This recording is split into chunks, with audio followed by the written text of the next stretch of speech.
Mga kapatid sa Islam, may tao, maari ako, ikaw, na nakikinig, o isa dito sa inyo. Alam na niya yung ginagawa niya na ipinagbabawal ng Allah. Pero ginagawa pa rin ito. Bakit kaya? Mga kapatid, ito ang tao. Ito ikaw.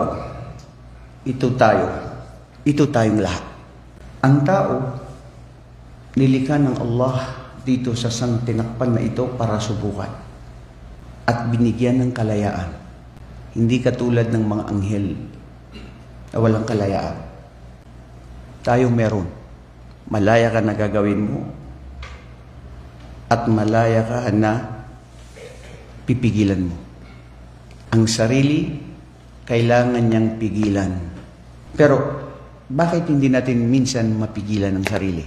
Mga kapatid, kaya ko ito nasabi, dahil nakikita natin ngayon sa pangkasalukuyan na pangyayari. Ako, minsan hindi ko makontrol. Pero minsan nakokontrol ko siya. Yun ang dapat.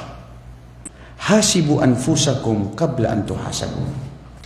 Batid nyo ba sa Islam na may mga gawain na hindi mo siya nagawa, pero dahil sa pagkadalisay ng puso't isipan mo, binigyan ka na ng gantimpala ng iyong tagapaglikha at naisulat na ng mga anghel?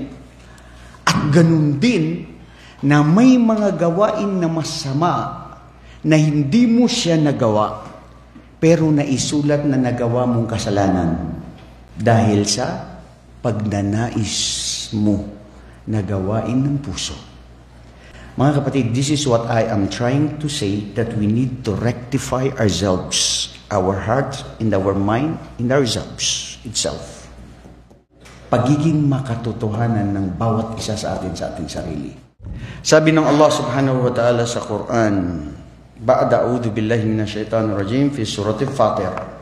ثم أورثنا الكتاب الذي اصطفينا من عبادنا فمنهم مقتصد فمنهم ظالم لنفسه فمنهم مقتصد فمنهم سابق بالخيرات. Tignan nyo ang sinabi ng Allah dito. Aming ipinamana sa kanila ang kitab. Ikhtalafa al-ulama mal maqsud fil kitab. Ito ba yung Taurat, Injil, o Quran? Jami' al-kitab. Sabi ng iba, Quran. Dito sa aming pagmamanas sa Quran o sa kitab na ito, sa aming mga alipin, mayroong sa kanila na gumagawa ng mga kasalanan. Dhalimun li nafsi. Mga tao na sila'y minsay hindi mapigilan at makontrol si sarili na gumagawa ng kasalanan. Faminhum muqtasid, at mayroong iba naman sa kanila na doon lang siya sa gitna na diretso. Wa minhum sabiqum bil khairat, at mayroong din naman sa kanila na paunahan na pakikipaligsahan na laging gumagawa ng kabutihan. Nasaan ka doon sa tatlo?